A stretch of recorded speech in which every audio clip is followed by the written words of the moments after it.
the pop culture field, and you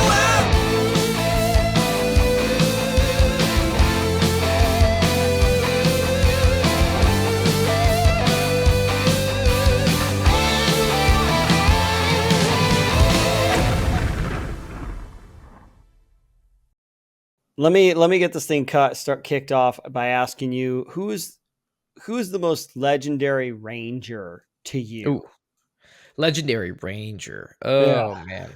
I mean, time appropriately, we just lost Lieutenant Colonel Ralph Puckett, Oh, who was one of the best rangers who has ever lived. As far as talk wow. about a man who has dedicated his life to the men. Mm, And during his service and well after. Colonel Ralph Puckett is a Medal of Honor recipient who actually got it recently in his old age. When he was in his 90s, he got the Medal of Honor. He recently passed away. I think it was a couple days at the time of this recording. But as far as one of the most influential, best Ranger figures out there, it's probably going to be that guy. wow, yeah, I'm looking at this as that we're recording this. I'm looking at at Google one day ago. Colonel Ralph Puckett, the Lady Medal of Honor, dies at 97. Wow. 97. Yeah, I believe he got the Medal of Honor in 2020, Wow. like 2021, for his efforts in the Korean War. Wow. Yeah, That's so cool. he was a legend. Yeah. What did he? Do you know what he did? Can you summarize what he? Basically, they held. So they had this hilltop. In Korea, it was all battles of hilltops because Yeah. that's all Korea is just It's just a hilltops. bunch of hills. Yeah. But they held off wave after wave after wave of Chinese onslaughts, and he was injured during it all, but they still held off everybody. It was some crazy. I'm sure you could look up his Medal of Honor recipient and then the battle itself in Korea of what he's known for. Yeah, but it was some outstanding Ranger achievement. But yeah, as far as Ultimate Rangers go, that guy is that story. There's sometimes you read it and it's unbelievable. Wow. Yeah. It's you want to be, these are guys to look up to, like the actions in these specific, specific incidents are things to look up to, things to admire. And that's kind of dovetails into our discussion today. The episode is there's no way, right? There's crazy, amazing things. And a lot of times that takes the form of valor in battle that you just don't you just don't believe that they could do these things. If I could, I guess the Super Chad Green Beret, I feel like Roy Benavidez is always the one that comes to mind first and foremost. Guys, the Giga Chad. Yeah. So that's what we're talking about today, folks. We're glad you could join us. By the way, team, we got a bunch of great content on our Pop Culture Field Manual YouTube. You can go check that out. We're doing game reviews and a bunch of other great stuff. We have a TikTok now. We're going to get some content out there if you like TikTok. So go ahead and join us here, there, everywhere. And now we're going to talk about some unbelievable stuff. Oh, yeah. Believe it. Well, we got a couple stories here for y'all. Some of them on the topic of valor, some of them on the topic of mystery and just strange. Yeah. But they're stories, none of the left, and nonetheless, there we go. None of the left, because these stories are actually right. But we're going to tell them to you, and it's you can believe them or not, but these are real stories. I don't even care. Yeah. You don't even care. Well, we're starting off with story number 1, which is about a pilot, a single pilot, P-51 Mustang fighter plane, escorts a bomber squadron and takes on 30 to 40 German fighters, defeats and drives them away successfully, protecting the bombers. So here is what happened. And that's, just reading that tagline is, you're like, how? That's like a movie or a video game or something that didn't actually happen. It seems like the kind of story that you tell as an example of how awesome you wish the army or the military could be. You don't actually, it's like a fictionalized, it doesn't seem real. Yeah. Yeah. Well, this is what happened. January 1944. James H. Howard, I like how it includes like names and everything, so you can spot check this. Yeah. James H. Howard and his squadron of P-51 Mustangs were escorting American got into combat over Germany with Nazi fighter planes. After a short battle, all of the German fighters were either driven off or shot down, but Howard found himself alone, separated from the rest of his squadron, and became the sole escort for the bombers. And then became 40 German fighters. For the next 30 minutes, Howard viciously attacked the German planes with the astonished bomber crews looking on in awe. He shot down or damaged at least 6 enemy aircrafts, received in return only a single bullet through the wing. Running dangerously low on fuel, remembering this was all happening over Germany, and with half of his guns jammed, Howard continued fighting and forced the enemy away. The bombers were safely escorted. He didn't brag about his amazing feat on return till the bomber crews during the inquiry revealed his identity and what happened to the public got to know about it. I know that didn't sound grammatically correct in some spots, but I was just reading what was here. You're not going to be narrating any audiobooks anytime soon. Yeah. No. But crazy. That's crazy, I mean, man. Yeah, in World War II, you got to think about the tech of those planes. Like a lot of it, they didn't have missiles. A lot of those, they didn't have like guided missile systems. Right. Like we have all today. It was all like dogfighting as far as like, getting in close, switching to guns. What's the quote? Too close for missiles, switching to guns. Oh yeah. Yes. Yeah, man. Yeah. When we think Top Gun today, it's a lot of air battles are done miles away because we lock on, we fire. It's a lot of like ground to air to ground stuff, and if it's air to air, I feel like one element has technological superiority over the other one, so it's not really even a fair fight. Dogfighting hasn't happened in a long time, and World War II, you had to know. You think about it, you had to know your plane, you had to really know its capabilities, you had to know your capabilities, and you had to have this just godlike situational awareness, not just around you like in a land-based situation, but an air-based situation, you forward, left, right, up, down, all around, and it's constantly evolving, right? So I would love to hear about like, I don't want to have them here, but it would be great to do some research and find it like the minute by minute account of what that must have been like, and just the massive amount of focus that you would have to have at every moment of the day, the nerves of steel, just focusing on what you're doing and never thinking of yourself, never thinking, oh my God, I'm going to die here. Oh my God, he's got he's behind me or whatever. I don't even know how you do that, man. He must have, it's crazy. Not to mention the chaos that probably dogfights look like. Yeah. Like you have a limited, back then you have like a cockpit, like all happening all around you at high speeds, pulling G's, multiple machine guns. Cause when people are shooting, like those bullets have to go somewhere. So you could be accidentally taking somebody's rounds. Yeah. It kind of, the thought process that pops in my mind as far as like a mental image or a mental video that's like going on is, could you imagine like medieval wars? Like when everybody's like, even in the movies you watch, like those battles for medievals, like sword on sword, when there's just this gaggle of people swinging shit, and like you're fighting one guy and all it takes is somebody to turn around and see your back turned and he comes in and just smashes your head in from behind, and then you're just dead and you didn't even like have a fighting chance. Yeah, you didn't even see it coming. Yeah. It's like total chaos like that. I can only imagine that's like a dogfight. And to have like be outnumbered 30-1, 40-1. Yeah.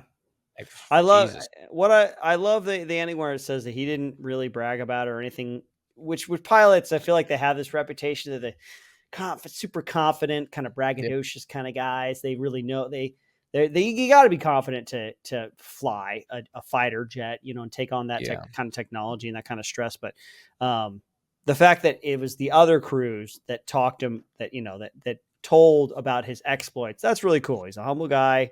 And that makes he's doing the job. Yeah, you want good things like that to happen to people like that. So absolutely, really cool, man. Well, kicking it off, that's story number 1. Yeah, story number 2.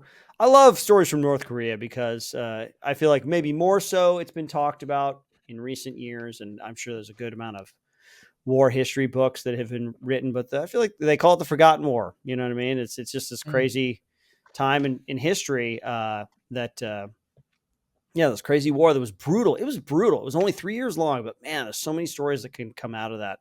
Yeah. But this one is in 1951, after a year of fighting in Korea, the United States forces were at a stalemate in the North Korean Army and the People's Liberation Army.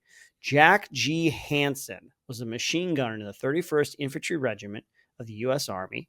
On June 7, 1951, Hansen and the rest of F Company's dug-in hill position was being overwhelmed by North Korean infantry. The company withdrew, leaving Hansen and 4 others as rear guard to cover their retreat. The 4 others all got wounded and were forced to crawl to safety, leaving just Hansen with his machine gun standing alone against what an entire company, against what an entire company couldn't stand against. So it was just him. The exact details of what happened is not known, since all the Americans had withdrawn and the North Koreans were either dead or otherwise unavailable for comment. What we do know is that 2 hours later, the Americans returned in force and retook the position. They found Hansen's body dead in front of his machine gun nest with all his ammo expended. In his right hand was an empty pistol, and in his left hand was a machete covered in blood. In front of him lay approximately 22 dead enemy soldiers riddled with bullets and with blade wounds. Oh my God. I can't even imagine, man. Like the most intense situation that you've ever been in, right? And all that might go through your head or doesn't go through your head. You and I have been in, kind of stressful wartime situations, but nothing like this. And I feel like there could be interviews that we could, with people that have survived things like this, Medal of Honor winners, but there has to be a place that your mind goes to that maybe it's just this acceptance, like everything else falls away. And there's just kind of like this purity in what's happening. It's just bodies against bodies. It's just men against men. There's no national stuff. There's no morality. There's no other kind of principles involved. It's just kill Primitive or be killed. Yeah. And I have to imagine that there's something about that situation that, it's just like I just feel like you have to let it all go.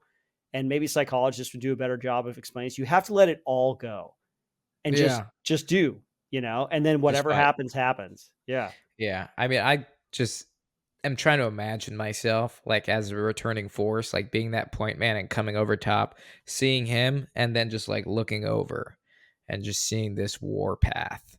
Like, to me, that is one of the most motivating things I can think of. Right. And just being like, I don't know, he's, taking that body back. First of all, that's like, this guy, preserve that guy. Right. He needs the highest honors for that. That's just man on mano y mano. That's like one of the most motivating things I can think of. And just thinking to myself, like, I want that. Yeah. Yeah. And you know what, your reaction, Cameron, I think that's a unique reaction among, I would include myself in that group of like, to see that is motivating. There may be other people that way would see that. And they're like, oh my God, I'm so glad I wasn't here. Yeah. And it's because it's just, you can't assume anything because there's different kinds of personalities and stuff like that. But yes, no, my God, it's so, it's like legend. It's like legendary. It it's is why legend. we watch movies like Hacksaw Ridge or all these other war movies. That's what you get that unbelievable from a safe distance. yeah, exactly. We want to experience at least a little bit of what must have gone through, what he must have gone through. You know what I mean? Yeah. It's great. That's it's like great. old school Viking mentality. Yeah. It's like, I will die here in battle and it will be glorious. You killing me, you're doing me a favor, So like, yeah, you're sending me to eternal glory by doing Yeah. this. That's like, I can't even imagine that, but man, Yeah, man. what a story. I could have, I'm trying to just picture that scene in my head, and it's just like, yeah, yeah, it's crazy, man. We got a couple of those, couple of great stories. We're gonna stick with the heroic stuff for a little bit longer, folks, but then we'll move into the more kind of maybe wild or supernatural or classified kind of things. Sure. So next story number 3. one-man army takes on and defeats 500 meters of German trenches and machine gun nests. Here's what happened. During World War One, Dominic, quote-unquote, Fats, seriously, it's his nickname was Fats, McCarthy was an Australian soldier who fought in Gallipoli, Gallipoli. Gallipoli, and France. August 1918, McCarthy commanded a company in northern France when the battalion on his left flank was held down by a heavily fortified German trench full of machine guns. Fats McCarthy took 3 men with him to deal with this German trench. For a guy named Fats, McCarthy could really move. He outpaced his guys, avoided heavy fire from the German guns, and neutralized the first machine gun nest before the other guys could even catch up with him. Without pausing, Fats continued his one-man blitzkrieg on the entire German trench system, armed with only a standard rifle and many grenades. He very likely resupplied himself off the enemy as he went along. Fats McCarthy captured 5 machine guns, killed 22 Germans, and captured 50 Germans. He secured half a kilometer of German trench systems all by himself. Unbelievable. Damn, Fats. Yeah, Fats. Way to go, Fats. I think about situations like this, and everybody has different. You never know how you're going to react in a situation like this. You hope that your training takes over. You hope that you would be one of the ones that would be able to push forward. But how many guys, what if more soldiers were like this? How easily would victories come if more dudes were like this guy, Fats McCarthy? You know what I mean? Yeah. Just, I don't know. I mean, you watch a lot of pop culture, many, especially World War I pieces, many of the people did not want to go over that trench line. Yeah, man. You know what I'm saying? Yeah, and I get it. Yeah, no, I get it too. It was I don't think it was a real noble, service wasn't a noble thing yet, was it? Back in World War II? I don't know, man. World War I's kind of those interesting ones where if you watch, have you seen They Shall Not Grow Old? Peter Jackson. Yeah, Peter Jackson's color version. Yeah. Yeah, they interviewed a lot of those guys, and I don't know. It's kind of one of those things where it starts off super patriotic, and then as the war drags on, you're thinking why are we doing this? I feel like maybe that's a common experience throughout history. But then there's a lot of stories of guys coming back, and it's they didn't know what to do with them. They had this influx of males coming back into the society, and it's they got to have jobs, they got to have something to do. And I think that was hard for a lot of them. So that's kind of the tragedy of warfighter guys or warfighters in general, I wonder if he was in the Emu Wars. The great Emu Wars. I hope not. That would be a blemish on his otherwise sterling career. Yeah. I mean, it said he was Australian. Yeah. Yeah. That's the whole point of the Emu Wars was these guys don't have jobs anymore. Let's give them a job. Let's have them kill birds. Yeah, and they couldn't do that. That didn't go so well. It. That's terrible. Yeah, rough Emu world. But yeah, it's unbelievable just to think in the trench system, because knocking out a trench, it's a battle drill. It is not an easy thing to do. It's an actual formalized battle drill. Yes, that's right. I don't know. Yeah, let's see. There's enter clear trench. Is it battle drill 7? 7. I believe it's off the top of my head. Battle drill. There's 8 of them, right? 8 battle drills. There's 8. Ah, nice. Battle drill 7. Enter trenching, secure full. I remember. Nice. So yeah, no, it's actually not that easy, and it's super sketchy because you have to follow the contours of the trench system, and there's all these corners. You basically get in there and you just clear it with superior firepower. Ukrainians know what we're talking about, man. Oh yeah, that's what I'm going to. That's over there right now. Yeah, if you ever watched that combat footage from the trench system, it's something else, man. Dude. And I say, when you're clearing, and it's close. Yeah, it's CQB outside. Yeah, man. Yeah, you watch some of the body cams, and when I say you clear with superior firepower, you don't know what's around a corner. Instead of just popping your head around it and taking a peek, you're literally, as you're turning the corner, you're just putting your gun and shooting it as fast as you can, clearing by fire. And just, hope nobody's there. Yeah, it's absolutely nuts. But yeah, I couldn't imagine, going through an entire trench system. Because at that point, first of all, one man against 50, any normal thinking guy was there's one of them, there's 50 of us. Yeah. How do you, I don't know how you just justify giving up against one man. But in a trench system, it's super shitty, and you're just like, this guy's killing a lot of people. I'm just gonna give up. Yeah. Yeah, I guess so. And I feel like that might have been a common occurrence where once you get injured or your position gets taken over and you get a chance to surrender, you're probably going to want to surrender unless you're like the Yeah. Wehrmacht or the SS or whatever, and you're like super hardcore or whatever. You're thinking, okay, I'll get taken prisoner, I'll get food, I'll chill out, and then eventually maybe I'll get returned home. Yeah. You're like, yeah, they can't keep me forever. Right. Yeah. Yeah. We got another one here. This is also from, I think it's also from World War II, but this is one more heroic story, and then we'll get into some of the crazy kooky stuff. We got the Philadelphia experiment we're going to talk about here in a second. But in June 1944, Private Herbert F. Christian. I love how they always include their middle initial. Middle initial. It's very official. It is very official. Herbert F. Christian was on patrol in central Italy with 12 other men when they were ambushed by a force of about 60 enemy soldiers with 3 tanks at a range of only 30 yards. Upon initial contact, a tank sheared off his right leg above the knee. Oh my God. See, I'd be done after that. That'd be the end of my yeah. Yeah. No, man. I could imagine. That's probably like a shell too. You know what I'm talking about? Like a shell just goes right through your leg. No, I mean, it says that a tank sheared off his right leg. It must have ran it over or something. In my mind, I'm on seeing initial like contact, a tank sheared off his right knee. Well, I mean, he lost it. We can do the details. He lost below the right knee. He's gone. Despite losing a leg, Christian quickly propped himself up and killed 3 enemy soldiers with his submachine gun. Maimed and bleeding, he began shuffling toward the enemy while the rest of his patrol used the distraction he provided to cover their retreat. Christian made it to within 10 yards of the nearest enemy position, firing as he went, and killed yet another enemy soldiers. The Germans poured all their firepower, including some 20 millimeter anti-aircraft guns at him until he finally died. That's Valhalla right there, man. That's a warrior's death. That is a warrior's death. I can't. Like, I'm sure. I mean, I've never been injured. I got very lucky. Yeah. Me too. But nothing like that.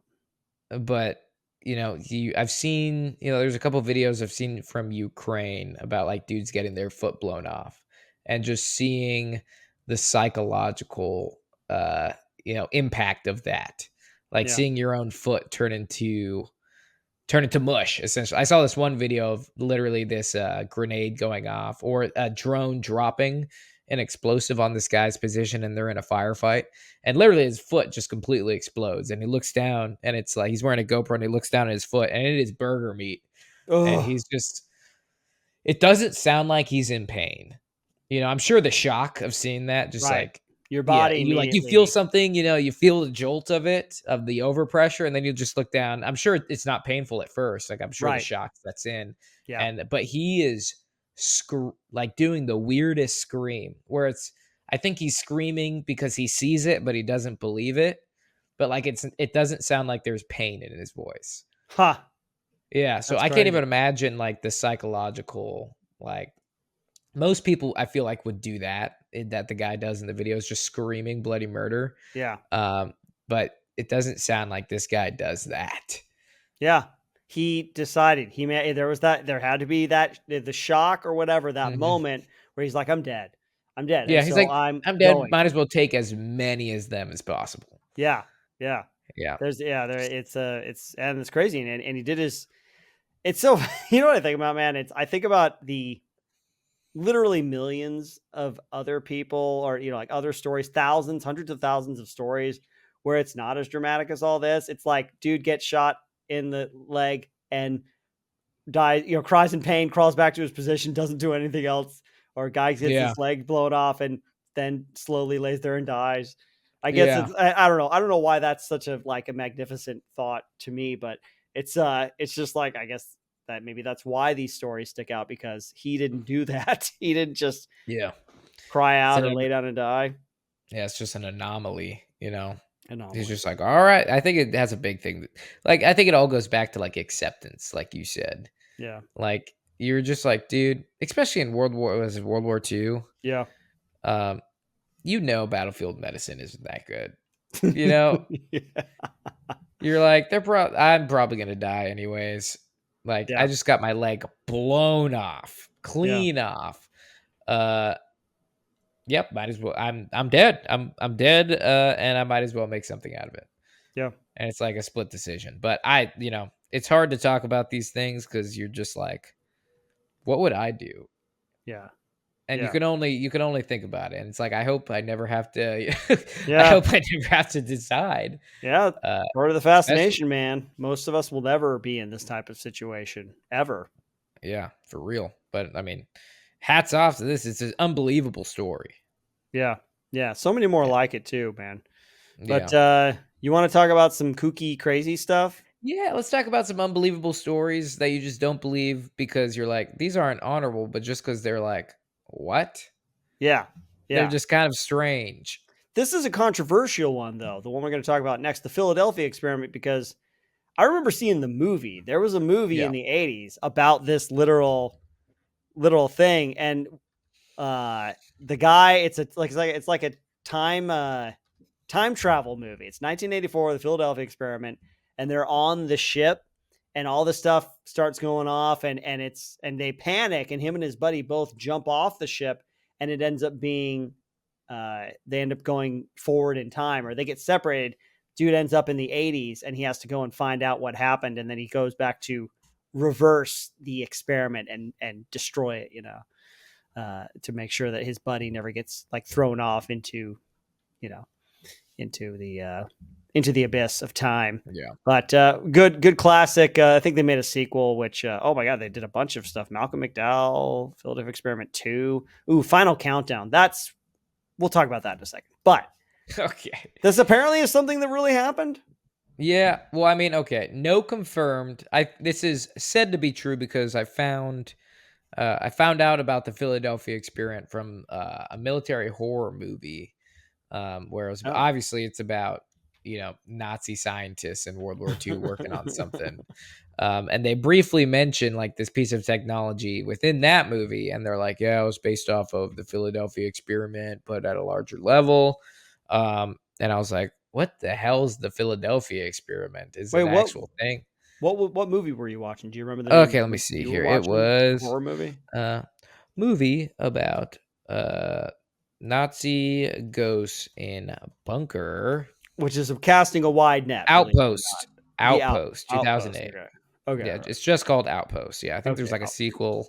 But yeah, Outpost. Yep, that's it. But anyways, so it's about like Nazi ghosts. But anyways, they mentioned the Philadelphia experiment in this tiny machine, and that's what created the ghosts. Like they were trying to do like active cloaking. But this allegedly in the fall of the Philadelphia experiment was allegedly a real thing. I found this article written about it on the Navy.mil website of the library. So we're like, it's obviously acknowledged by the Navy to some extent. But this is allegedly what happened. In the fall of 1943, a U.S. Navy destroyer was made invisible and teleported from Philadelphia, Pennsylvania to Norfolk, Virginia in an incident known as the Philadelphia experiment. Records in the archive branches of the Naval History and Heritage Command have been repeatedly searched, but no documents have ever been located which confirm the event or any interest in the Navy in attempting such an achievement. So, obviously this happened in 43. This is like during the Einstein days, right? Right, because Einstein he was working with the Navy or with the U.S. military. They brought a bunch of scientists over. Operation Paperclip, or maybe that was afterwards. But yeah, and maybe that was after. But here, there's a little excerpt in this article, which was the Office of Naval Research, the ONR, has stated that the use of force fields to make ships or her crew invisible does not conform to known physical laws. ONR also claims that Dr. Albert Einstein's unified field theory was never completed. During 1943/44, Einstein was a part-time consultant with the Navy's Bureau of Ordnance, undertaking theoretical research on explosives and explosions. There's no indication that Einstein was involved in research relevant to invisibility or to teleportation. So yeah, he worked with the Navy, just not on making boats not seen. that we know of. That's the thing. Is if anything like this, even closely or remotely close to this, was to happen, back in the day before digital logs or whatever, I'm sure they Yeah. burned. If they could burn this stuff, and there would be no record whatsoever, and Oh, then eventually the dude. people involved with it, they're silent, they die, and then it's like it never happened. The Yeah, government's very good at stuff there was like no that. cell phones back then, you know? Yeah, You can't no one was just like, "Let me pull out my iPhone and record this video," because I think one of the most important things, because in the beginning, it just states that there's, like, no the Navy hasn't confirmed this event, and there's no documents to support it, but supposedly this is important, this is why it's in the true stories. Supposedly, the crew of a civilian merchant ship, which was the SS Andrew Furuseth, observed the arrival via teleportation of the Eldridge into the Norfolk area. Because you just imagine like this ship. I don't yeah. know if it was like just appeared out of nowhere, or it's like moving and it just comes out of like this.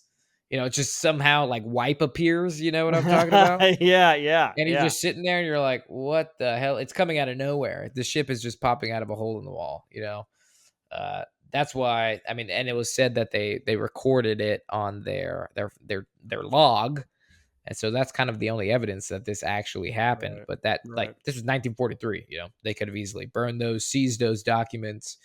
It's a very interesting thing. Yeah. I love that it seemed like the government kind of, I don't know, they playing fast and loose with the laws, not that they still don't, but it was kind of like the Wild West. They had all these weird experiments that they spent taxpayer dollars on, like Men Who Stare at Goats, or Yeah. Operation or is it MK Ultra, that kind of stuff. Like let's just throw stuff at the wall and see what sticks. I mean, the idea that it's something in this article talks about degaussing. Some researchers have erroneously concluded that degaussing has a connection with making an object invisible. Degaussing is a process in which a system of electrical cables are installed around the circumference of a ship's hull, running from bow to stern on both sides. A measured electrical current is passed through these cables to cancel out the ship's magnetic field. So this is kind of like making it, quote unquote, invisible to things like radar or radio signals. Not that they would actually physically become invisible, but Yeah. I mean, I think this is one of those things where it's like a fantastical idea. Like, we would love invisibility is one of those classic fantasy sci-fi ideas, to become physically invisible. Is it captures the imagination. We have It does. types of invisibility technology nowadays. I think we did an Yeah. The episode where we talked cloaks, about the cloaks, where it's panels on panels. a Yeah. tank that would project certain images that would, in essence, kind of make you think you were Render looking it at something. invisible. Yeah, this Yeah. whatever was around it and stuff, and you could program them. But the idea of teleportation and whatnot, it's a maybe a little too fantastical, but maybe that's just what they want us to think. That's exactly what they want us to think. There you go. Thinking outside of the box, Izzy. Yeah. Yeah. But all in all, I mean, the Philadelphia experiment, I feel like since it's your first time hearing about it, I mean, it happened so early ago. It's like, okay, well, if this technology was available back then, like what's available now that we don't know about? Right. Dun, dun, dun. Yeah, exactly. And can we take a couple minutes? Can we talk about aliens? Because Yeah. I I feel like know a you don't couple years believe in them. ago, well, yeah, because if they do exist, they're a bunch of idiots. But Yeah. Just like ghosts. yeah, just like us. Yeah, we're surrounded by idiots. But Yeah. didn't they acknowledge? So did the United States government actually acknowledge that UFOs exist, and to what extent? Yes. Okay. Yeah. You know what blows my mind, or at least chaps my ass, is the fact that like this is a big deal. Like, we've been going decades or even centuries not knowing, right? There's debates that the pyramids were built by extraterrestrials, and just casually the US Navy, and after years of like, you have Area 51, which is one of the most secluded military installations in the nation. And Yep. then you have all these movies and pop culture pieces about aliens, and denial after denial after denial. And then randomly, they're just like, oh yeah, by the way, UFOs do exist, and here's a video of them. all right, see you guys later. And then nobody was like super surprised. I mean, nobody was like, oh my God, this is life shattering. Like there are things that we don't know that are not from, that defy the laws of physics that Mhm. are from out of space. It's like it blew my mind when it came out, and like people were more concerned about like eating Tide Pods than they were about uh like knowing about aliens. I think it's ridiculous. Yeah. It's funny because I just wanna know. I'm looking at some random articles. This is, like, last year, middle of last year that this came out, Yeah, that and, the Navy's like, yeah, sure. yeah, I just wanna know what else was happening in politics or in the wider world at the same time that this became the Yeah, smokescreen. Like, "Listen, guys, we gotta distract people. Let's talk about the whole aliens. alien thing for a little while." Yeah, we'll release some classified records. That'll be good. It's pretty harmless. It's just some lights moving really fast in the sky. I don't think they've confirmed because you saw like the whole in Mexico thing where they said they had like the alien body, Yeah, and it yeah, just looked like a piece of ceramic, but like yeah, they're saying they were biopsying. It's like, first of all, why would out of all advanced countries, why would Mexico have this? Nothing yeah. against Mexico, but like you know, like if They can't Sweden even had they it, can't handle their own citizens. How are they gonna handle alien technology? yeah, they It's can really cool. handle the Life form. border. How are they gonna handle aliens? Um, like that was yeah. So, but I am up for. I believe in aliens. I know you don't, but I believe in aliens. But the Navy didn't confirm that there's aliens. Hmm. They just confirmed UFOs, which are also known as. There's another name for them, which is like the now new term Yeah, for. yeah. New term for UFOs. Yeah, it's like E something. Yeah, let's see. New New term UFO. UAPs, UAP, UAP, unidentified aerial unidentified aerial phenomenon. phenomenon. There you go. Yeah. Yeah, Okay. So yeah, it's yeah, yeah, like, yeah, yeah. hey, I mean, like anything that you don't know, like you can't identify, is technically a UFO because it's an Right. unidentified flying object. Flying So, like, object. Yeah. yeah, like a flock of seagulls in the air at a long distance, technically, and you're like, what is Unidentified. that? Like, technically, that's a UFO. So, Yeah. but yeah, they just, they're like, yeah, there's things that we couldn't explain. Have a nice day. All right, let's. Yeah, Yeah. so it's a little. There's no, but then they had like this. They had like this whole court thing where like the pilots that were routinely flying this mission, testified that like, oh yeah, there's totally aliens and things we can't explain that we've encountered numerous, not like one, not Right. like one flight. We're like, what was that flying ice cream machine? And it was like, hey, we've seen this dozens of times and nobody's done a damn thing about it. But yeah, it blows my mind. Yeah, I don't know, man. I think we are alone in this universe, and if we're not, then we're obviously getting. It's the stand up comedy. It's a stand up comedy routine where he's like, we're getting like the drunk college students where they're like, hey, on Friday night, you guys want to go to Earth? Yeah, man. He's like, and that's why you can see whenever they have them on the tables, they always look really stoned. Their mouths are hanging Yeah. open. Like, Yeah. oh man, I got finals in the morning. Yeah. I always wonder, it's just like, okay, like, are we so not developed that we're just like kind of like watching an ant farm, you Oh, okay. know? You think we're the bugs, to them? Yeah, like we're the bugs, and they're like, "Oh, let's kind of see what's go.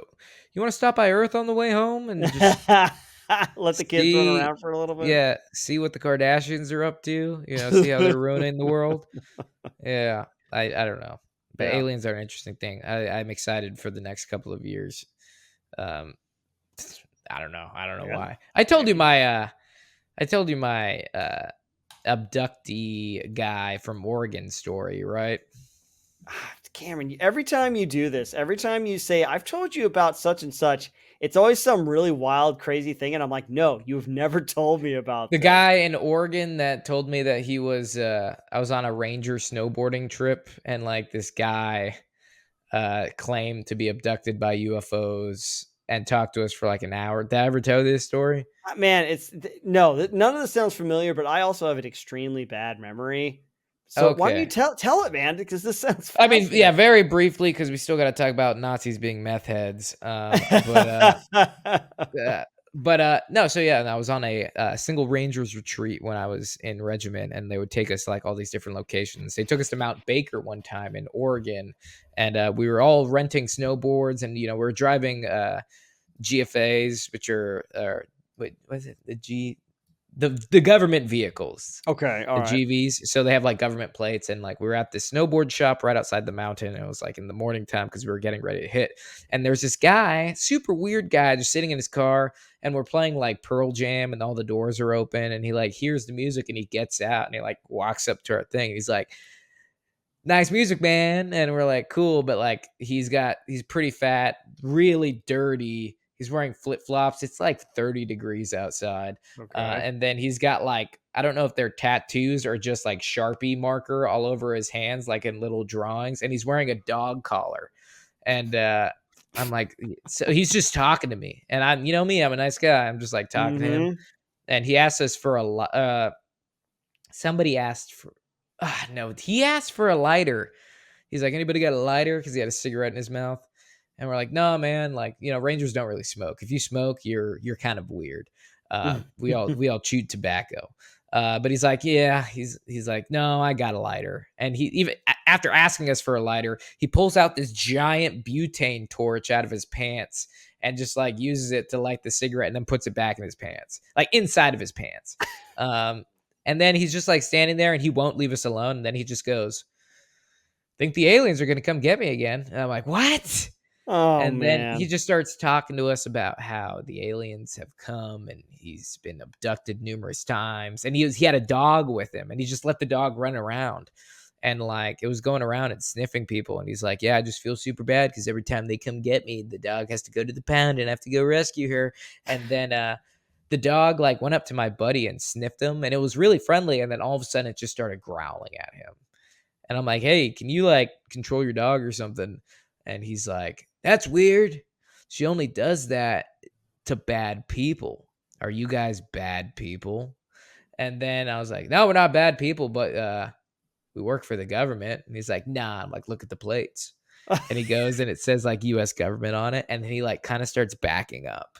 And he's like, I gotta go. And he just like starts running away.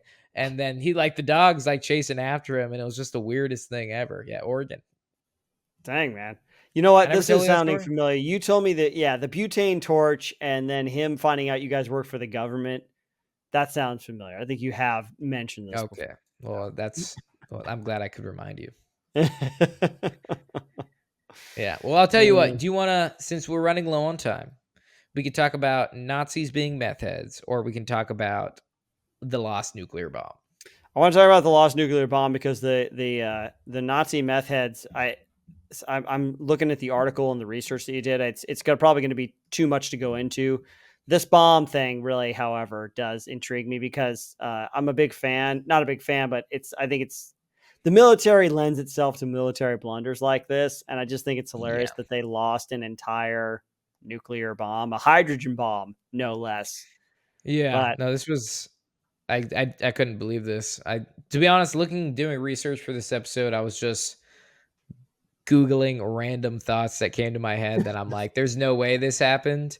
And then yeah, bam, it would pop up and it was a it real thing. actually did. And this was actually one of those things. So yeah, why Wow. don't you go ahead and talk about what happened here? Well, let me read the little synopsis we got. On February 5th, 1958, an F-86 fighter jet had a midair collision with a B-47 bomber carrying a Mark 15 hydrogen bomb during a training exercise. The pilot of the F-86 managed to eject before his jet disintegrated, and the damaged bomber managed to make a harrowing emergency landing at Hunter Army Airfield, but not before it jettisoned the 7,600-pound bomb into the waters around Wassaw Island so that it could lighten its load and prevent the bomb from exploding in the event that they crashed. A 10-week Don't want search that. mission, you know what? Just, you got to control when those things explode. A 10-week search mission by 100 Navy personnel was unable to trace where the bomb fell. There are conflicting reports as to just how catastrophically dangerous the bomb is. The initial claims by the government were that it contained a dummy trigger and didn't pose a threat unless it was disturbed. That is exactly what I would expect the government to say to cover its own butt. But in Yeah, 1994, a document was declassified that told a different story. According to 1966 congressional testimony by then Assistant Secretary of Defense W.J. Howard to the U.S. Congressional Joint Committee on Atomic Energy, the lost weapon was a complete, fully functional bomb with a nuclear capsule. If this is the case, the bomb does indeed contain a plutonium trigger. The resulting explosion would be a fireball with a radius of over a mile and a thermal radiation for up to 10 miles at that distance. Oh Or my at God. distance. Yeah. And in 2004, a private team led by retired Air Force Lieutenant Colonel Derek Duke discovered high levels of radiation off the tip of Little Tybee that aligned with descriptions of where the bomb was possibly dropped. But a later investigation by the Air Force determined that the radiation came from natural deposits of monazite in the sand. One theory floating out there is that the bomb was recovered by a Soviet submarine, and that is why it was never been located. That wouldn't be very good. And in 2015, a satirical news site posted a phony story about a vacationing Canadian family finding the bomb while scuba diving and it being finally retrieved. Alas, this is not true, and it's probably still out there. That's the more likely scenario. The thing that I hate that's weird about this is that they were they that I guess they must have been that panicked or procedures went that fast that they couldn't retrace their steps and triangulate where they dropped that bomb off. It couldn't have been that big a radius. No, I don't think so. You know what the thing that blows my mind? It's why the hell that you would have a real life bomb during a training exercise. Right.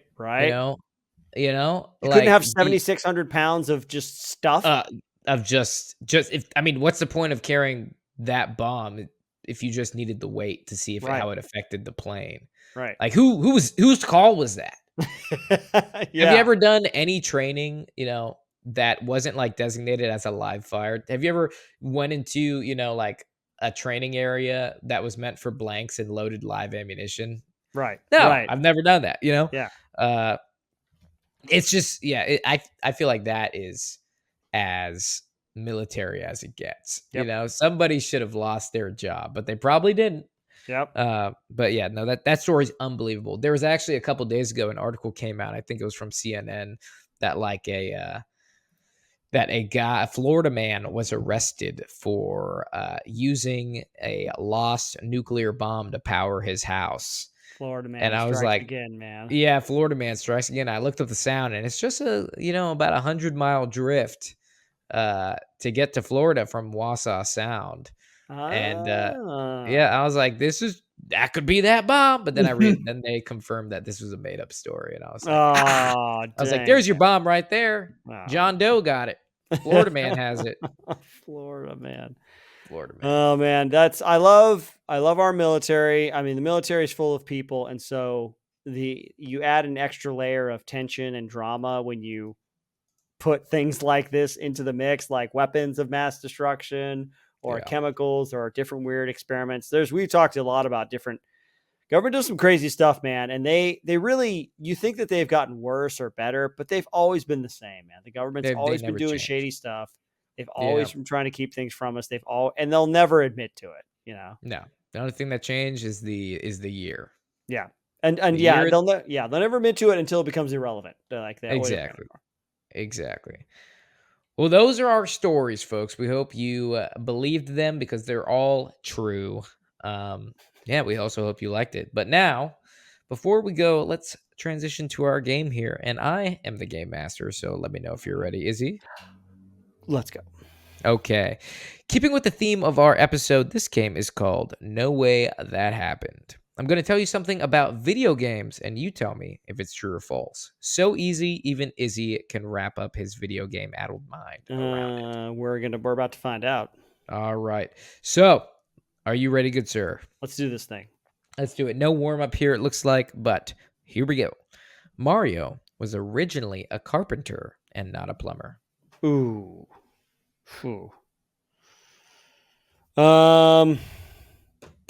Sorry, got a text from my wife. I'm going to say no. He was always a plumber. I'm going to say, he definitely was a tradesman because in Donkey Kong, he was a carpenter, so you are wrong. Oh, really? Golly, I never knew that. Oh, wow. Okay, well, now you knew. I'm not a nerd. I'm not that much of a nerd, guys. I'm a cool, I guess so. regular person. I'm just not. Exactly. Yeah. It's not a big Nintendo guy, but that's okay because let's get into the next one. And I know you might know this because you played this game in front of me. Wolfenstein led to the ESRB, the video game ratings board. Gosh, Wolfenstein? That's an interesting bit of trivia. I know that it's bloody. I'm trying to remember when that was going on, the whole ESRB. This is so stupid. This is like the rating, right? Like the government rating system, and then they got Peggy 16 or Peggy whatever over in the UK. I don't know, man. I'm gonna say no. That was not the game. You are correct. It was not the game. The ESRB was created because of Mortal Kombat. Mortal Kombat, that's right. So bloody. So bloody. So tame by today's standards. I know, it's crazy. All right, good job. You got that one. Moving right along. Minecraft is the best-selling video game of all time. Oh, man. I'm going to say that's false because I think it's Minecraft's free-to-play. Isn't it? What? I thought Minecraft was free-to-play. Does it cost money? I thought it was free-to-play. Oh, I don't know. You're saying... I mean, it's so popular, man. See, my instincts say yes, but my heart says no. So I'll go with my instincts. I'll say yes. Way to trust your gut. Yes, it is true. Okay. It sold over 200 million copies. Oh, okay. So it's not free. Yeah, I thought it was free too. I didn't know you had to buy it. Yeah. Okay. In-game store. All of the 12-year-olds and 13-year-olds play it. Yeah, just using their dad's credit card. All right. Lara Croft was originally going to be called Lara Cruz. Golly.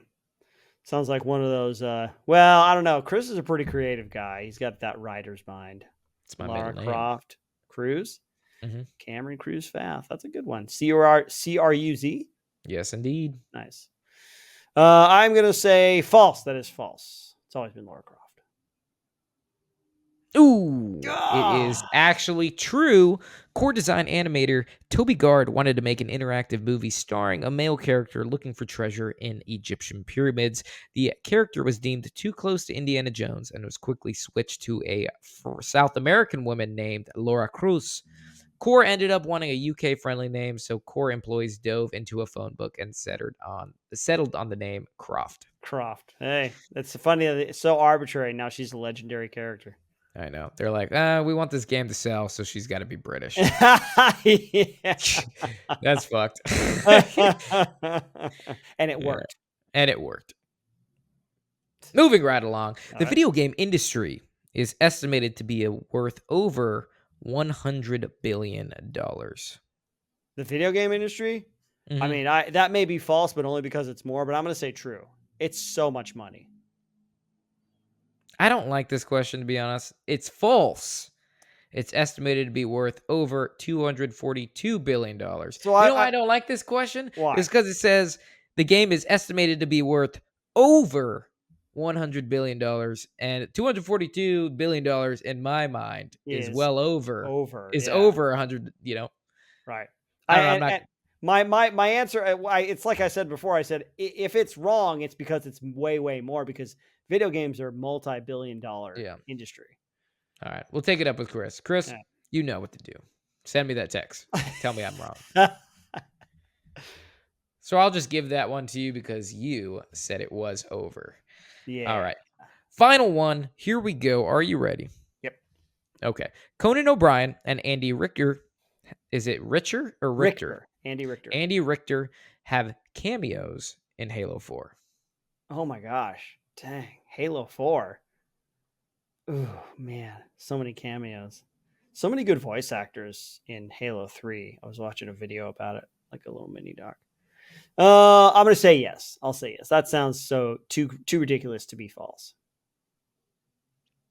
There you go. Way to end strong. It is indeed true. Comedians Conan O'Brien and Andy Richter visited 343 Industries for a spoof skit in an episode of Conan, in which they recorded audio for dock workers aboard a spaceship. This audio made it into Halo 4 in a level called Shutdown. You'll need to stand next to the two specific dock workers for a couple of minutes to trigger their dialogue. Nice. I like that Easter egg. That's nice fun. Little Easter egg right there. So good job, buddy. You did pretty good on this game. Hope you enjoyed it. Hey, I always love thinking about video games and talking about video games. So thanks, Chris. Yeah.